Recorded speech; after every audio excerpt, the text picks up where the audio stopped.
ரசூலுல்லாஹி சொன்னாங்க, மறுமை நாள் நெருங்குறதுக்கு முன்னாடி மண்ணறைகள், அதாவது செத்துப்போன அந்த இடத்த பார்த்து மனிதன் சொல்லுவான், உன் இடத்துல நான் இருக்கக்கூடாதான்னு ஆசைப்படுறேம்மா. இப்போ எல்லாருமே மரணத்தை விரும்ப ஆரம்பிக்கக்கூடிய நிலைமை ஏற்படும் மறுமைக்கு முன்னாடினாங்க. அந்த ஒரு காலத்தில் தான் நம்ம இருக்கிறோம்.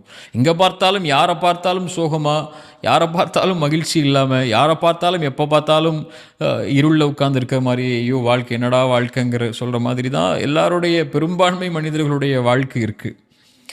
அதில் அப்படி இருக்கக்கூடிய நேரத்தில் அதுலேருந்து வெளியே ஓடுறதுக்குள்ள காரியங்களை நோக்கம் இல்லாதவங்க, வாழ்க்கைக்கு எதுக்காக வந்திருக்கோம், எதை நோக்கி நம்ம போகிறோம், நமக்குன்னு ஒரு வாழ்க்கை இருக்குது இதுக்கப்புறம்ங்கிற எண்ணம் இல்லாதவர்கள் எடுத்துக்கொள்ளக்கூடியது என்ன, ஸ்ட்ரெஸ் ஆகிட்டாங்களா, அல்லது அவங்க வந்து வாழ்க்கையில் எதிராக ஒன்று தோத்துட்டாங்களா, நீங்கள் சொல்லுங்கள் லவ் பிரேக்கப் ஆகிடுச்சா, என்ன செய்வாங்க, போய் மது குடிப்பாங்க, போய் சிகரெட் அடிப்பாங்க, போய் போதை பழக்கத்துக்கு அடிமையாவாங்க, அல்லது தன் வாழ்க்கையே முடிஞ்சு போச்சுன்னு சொல்லி எதுவுமே செய்யாமல் ஸ்ட்ரெஸ்ன்னு சொல்லிட்டு ஸ்ட்ரெஸ்